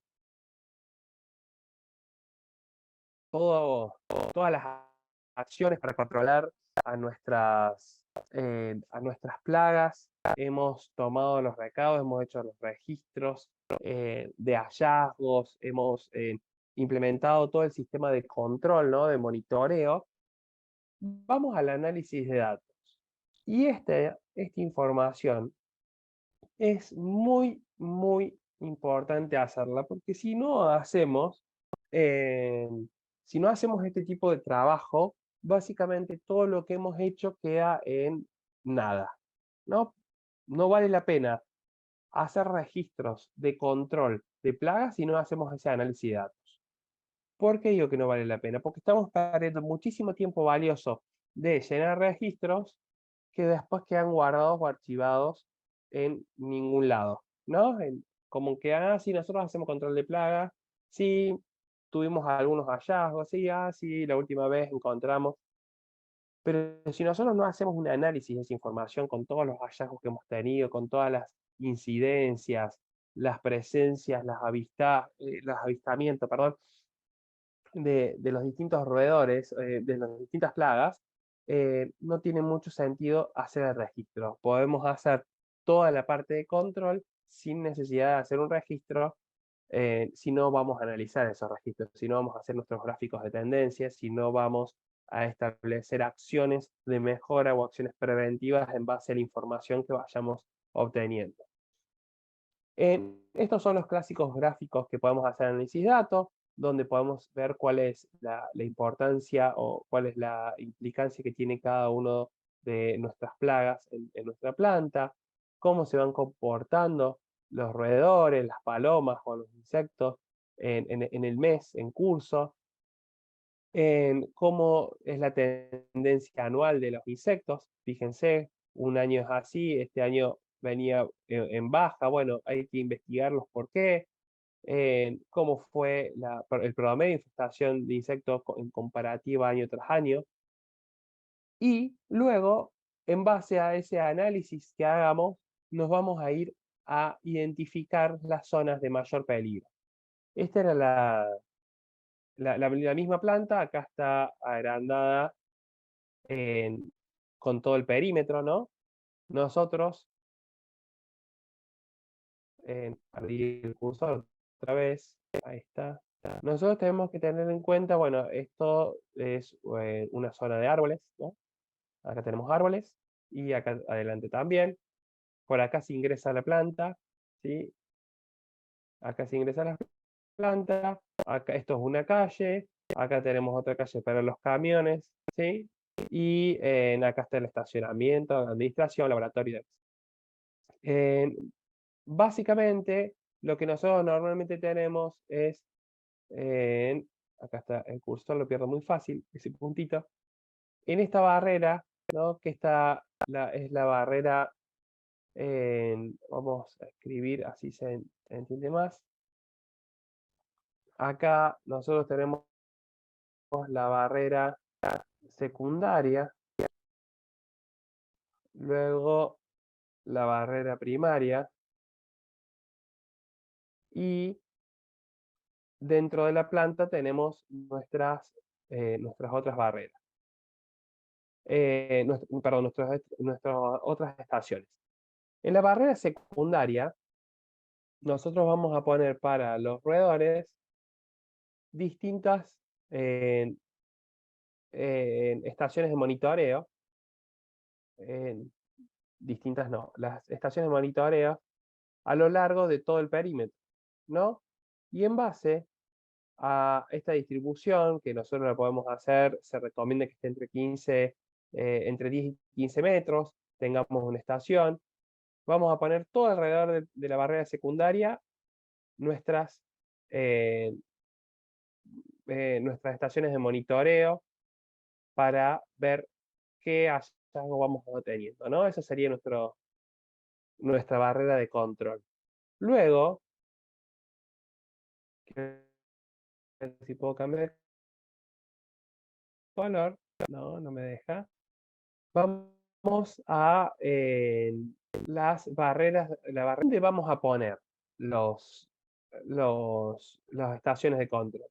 Al lado de los posibles ingresos. Acá tenemos ingreso y ahí tenemos ingreso, ¿no? Acá tenemos ingreso del depósito, ingreso expedición. Acá tenemos la puerta de ingreso. Acá tenemos otra puerta de ingreso, que está la barrera sanitaria para ingresar el suero. Y esa sería nuestra barrera secundaria más importante. Podemos poner, si en este caso que tenemos residuos y una arboleda, podríamos poner algún control acá para ver cómo se comporta esta zona. Y como acá tenemos la chacarita y el depósito, podemos poner algunos acá también. ¿Sí? Ese sería el criterio que uno podría ir viendo en base a dónde ir colocando las barreras. Por supuesto, las barreras primarias también implican todas los edificios que hay en la planta, ¿no?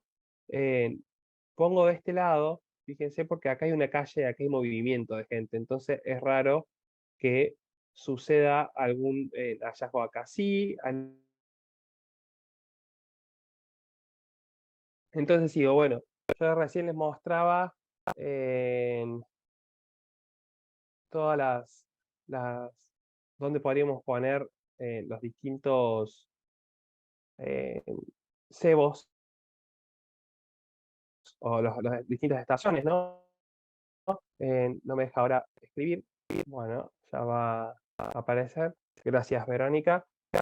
Entonces, en base a donde nosotros tengamos nuestras estaciones de control en la parte externa de la planta y en la parte interna, y el análisis de datos, nosotros podemos ir determinando cuáles son las áreas críticas o dónde tenemos que tomar acciones.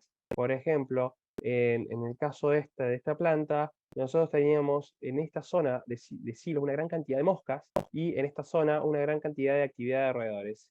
¿Por qué en esta zona teníamos la gran cantidad de roedores? Porque venían de la chacarita, del tratamiento de efluente y de la parte trasera del depósito, que acá había una zona de acumulación de material de construcción, en maquinaria en desuso. Bueno, entonces todo esto hacía que sea un lugar ideal para el desarrollo de roedores y terminan consumiéndonos todos los cebos que teníamos en esta zona de la planta.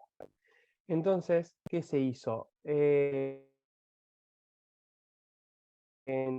No sé por qué no me parece más la opción de escribir.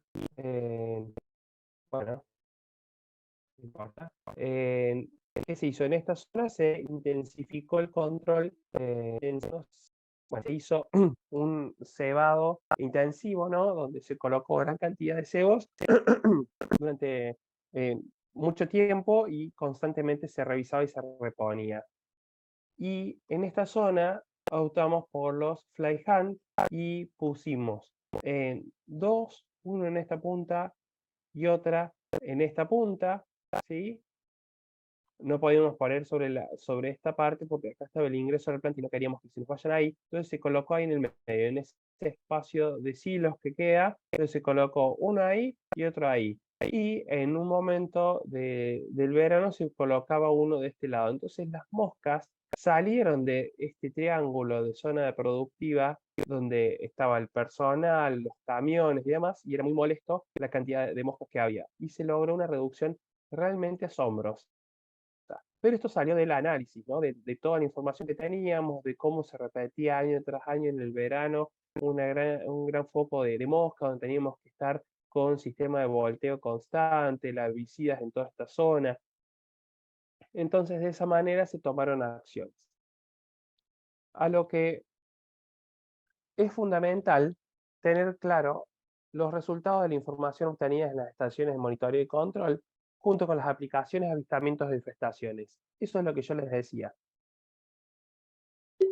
Si nosotros, perdón, no tenemos toda esta información, o sea, no tenemos claro toda esta información, todos estos resultados, y qué hacemos con eso, no vamos a lograr una buena gestión. Por lo tanto, para tener claros los resultados, es sumamente necesario realizar un análisis de datos estadísticos, ¿no? Para lograr esto, los gráficos de tendencia es saber cómo se va comportando año tras año y en base a la estacionalidad, sabemos que en verano suceden unas cosas, en invierno otras, es muy importante tener estos gráficos que sean fáciles de analizar y de ver. Y esta información nos permite utilizarla para el análisis de riesgo, ¿no? Nosotros tenemos que pensar en un análisis de riesgo indistintamente si tengamos HACCP o alguna norma internacional certificada y trabajar con el análisis de riesgo asociado a las plagas. Y así poder hablar de un sistema de gestión. Para trabajar correctamente en una gestión de plagas, nosotros necesitamos tres condiciones: la exclusión, la restricción y la destrucción, ¿no? La destrucción lo hacemos a través de todo lo que vimos de los métodos de control y demás. La exclusión y la restricción lo hacemos a través de los otros requerimientos de prerequisitos, los POEs, el mantenimiento, ¿no? Lo vamos a trabajar desde ese lado. Nosotros, una vez que tenemos los datos o vamos viendo hallazgos y demás, tenemos que tomar acciones de corrección,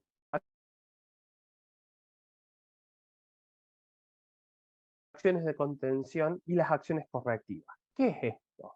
Para llegar a esto, la planificación de nuestro programa de gestión de plagas, a partir de ahí,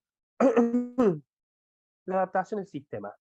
Cuando nosotros hablamos de correcciones, ¿de qué hablamos? De una respuesta inmediata, una respuesta rápida. Y esta puede ser a través de una aplicación de un producto químico, ¿no? Puede ser a través de una limpieza de un POD definido para un sector o de un mantenimiento.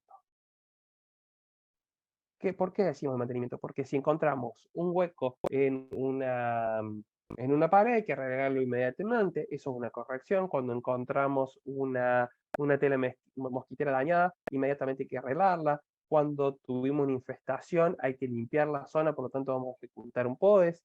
Si tenemos una gran cantidad de plagas, vamos a hacer una aplicación de química para eliminarlas. Entonces, esto es lo que nosotros llamamos una corrección inmediata. Es la salida al apuro, ¿no? Esto es algo que tenemos que hacer urgente.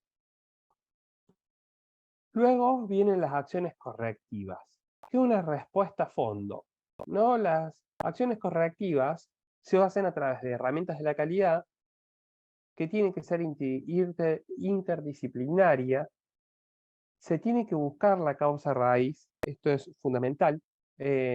Una acción correctiva no tiene solución si no encontramos la causa raíz, y puede o no, acá esto no es obligatorio, generarnos también una acción preventiva.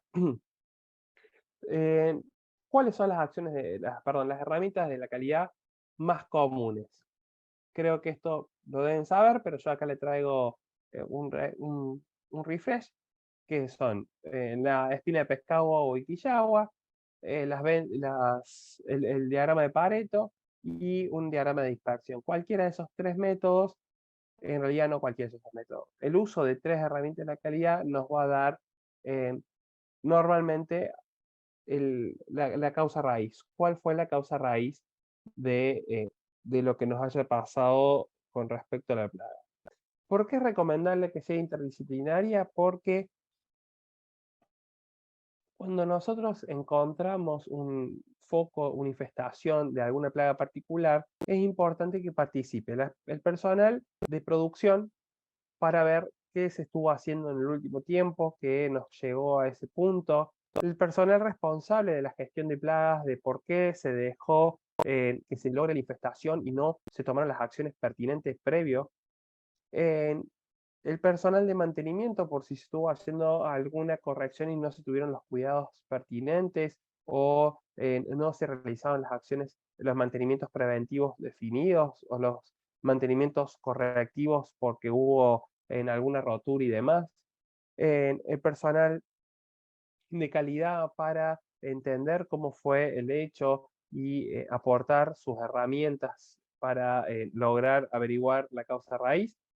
Entonces, siempre es fundamental que participen los distintos actores para tener una visión más ampliada de la situación y poder abordar correctamente el problema.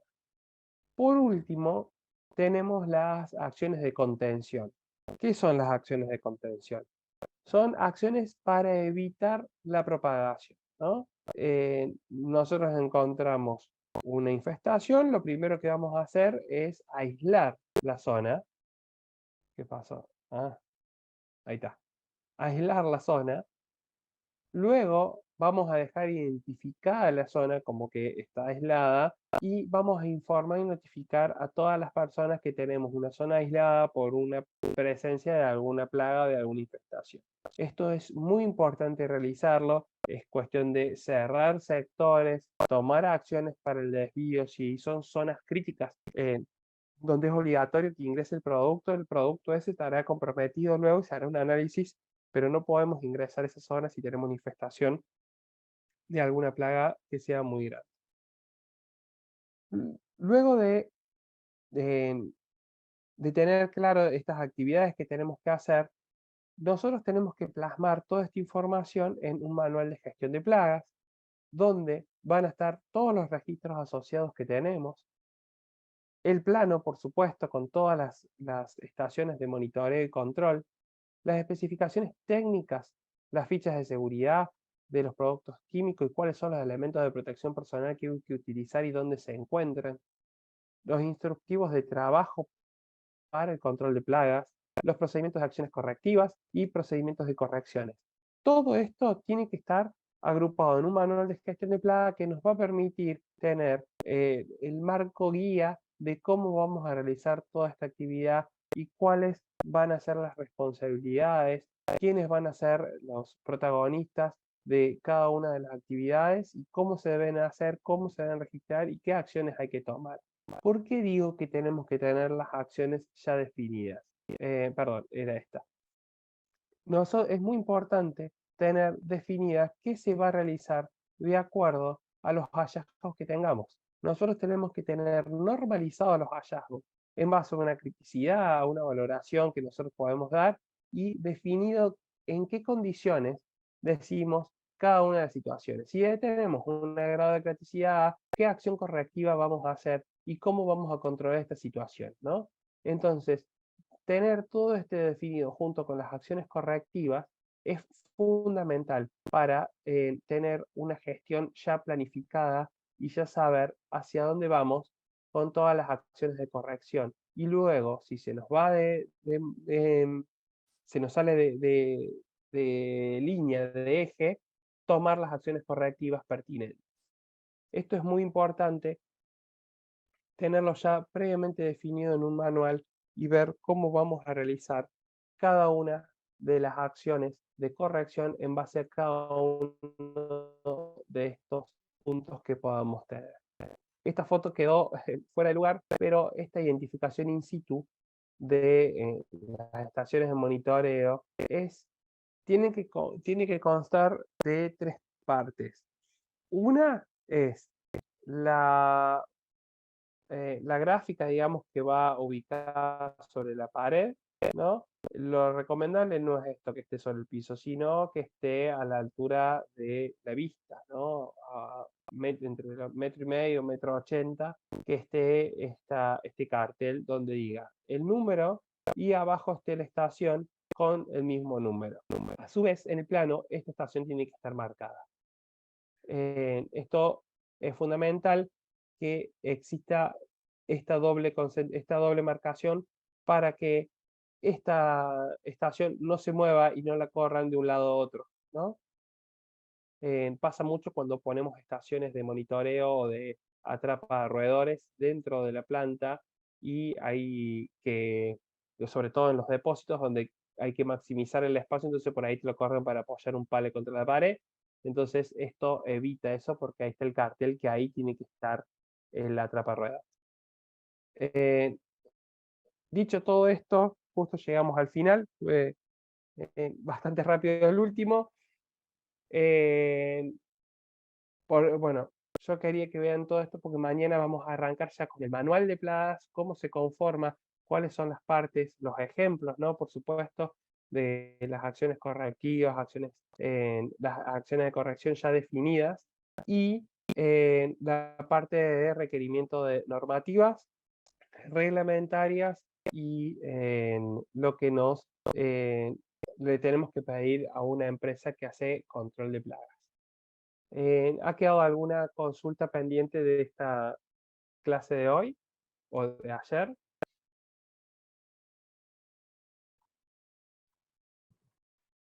Ingeniero, una consulta. Sí, por Estaba mirando supuesto. su cuadrito, el de que aparece grado de criticidad, Sí, donde más insectos, roedores y palomas. Entre los insectos, claro, ejemplo sería más direccionado para mi empresa, donde hemos tenido tema de infestación por gorgojos de la harina, pero en etapa sí, adulta. Entonces, bien. ahí cómo yo podría definir o cómo podría seleccionar para ya pasarlo a mi gráfica, ¿no? Y que me reporte como que ya estamos fuera y me vaya dando la luz de alerta de activar mayores controles, mayor seguimiento y otras medidas más que adoptar, ¿no? En caso de que Sí. existan. Marcela, ¿verdad? Sí. Bien, no me parecía el nombre, ahí está. Marcela, mira, ¿cómo definimos esto? Esto se realiza a través de los datos históricos que vos tengas en tu planta. Sí, a ver, lo normal es que haya 0, perfecto, eso va a ser tu, tu menor grado, vos le vas a dar una valoración de 0, acá no aparece la última porque es 10, 7, 4, 2 y 0. Nosotros, vos vas a tener como la base 0, por supuesto, y después, en base a la cantidad de hallazgos que hayas tenido vos, vas a tener que hacer, establecer los límites que para vos no te generan problema en base al historial que tengas y cuándo, a partir de qué vos ya tenés que empezar a generar una alarma porque se te empieza a salir de las manos. Eso es fundamental hacerlo a partir del histórico que tengas en planta. Si no tenés histórico de planta, ir a recurrir a la bibliografía particular para el gorgojo que tengas en el producto que tengas. Yo ahí les compartí en el Drive bastante bibliografía donde habla de varios. Hay uno que lo estoy buscando en español, lo tengo en inglés, que está muy completo, pero bueno, ya se los voy a pasar en inglés igual, pero lo estaba a ver si lo podía conseguir en español para que no sea, la traducción por ahí no fue una mala pasada. Me parece que esa sería la respuesta más correcta, Marcela. Ok, muchísimas gracias. No, por favor. Rubén. Mariano, una Sí. consulta. En el mismo cuadro, tú mencionas, por ejemplo, la descripción, se detectan más de 10 insectos, más de un roedor y todo eso. ¿Eso bajo qué frecuencia estaría establecido? Esto está pensado en una frecuencia semanal, ¿sí? Esta tabla se hizo para una planta donde la frecuencia de control era semanal.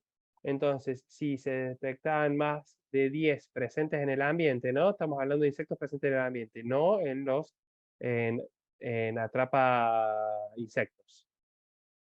Si se encontraban más de 10 dando vuelta en la planta, era alerta. Si se ve un roedor, también alerta. Si detectan más de 15 palomas en el exterior y más de 3 en el interior, era alerta. Esto para la revisión visual, ¿no? Después, esto viene asociado con los hallazgos que podemos encontrar en las estaciones de monitoreo, que eso yo se lo voy a mostrar bien mañana cómo es completo, porque acá va la parte de los hallazgos de las estaciones de monitoreo y las acciones de corrección, de contención y correctivas, viene todo asociado. Es una tabla más grande donde están todas las posibilidades, entonces ya directamente encontramos más de 50 minúsculos en una atrapa insecto, qué acciones tenemos que tomar, en qué grado de alerta estamos. ¿Sí? Entonces ya lo tenemos definido y están estipulados para los las distintas plagas que hay en esta planta y a su vez para las distintas estaciones. Porque la alerta en verano para insectos y moscas es mucho más alta, o sea, la cantidad es más alta, o sea, nosotros en invierno, por ejemplo, con 10 moscas en el ambiente es una alerta roja, mientras que en verano 10 moscas en el ambiente no te mueve la aguja, ¿no? Entonces eso está contemplado de esa manera. Después mañana eso lo vamos a ver bien con todas las posibilidades y cómo hacemos una buena tabla con acciones ya predefinidas.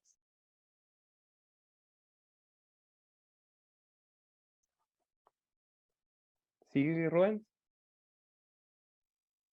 No, gracias, Mariano, por la aclaración. No, por favor.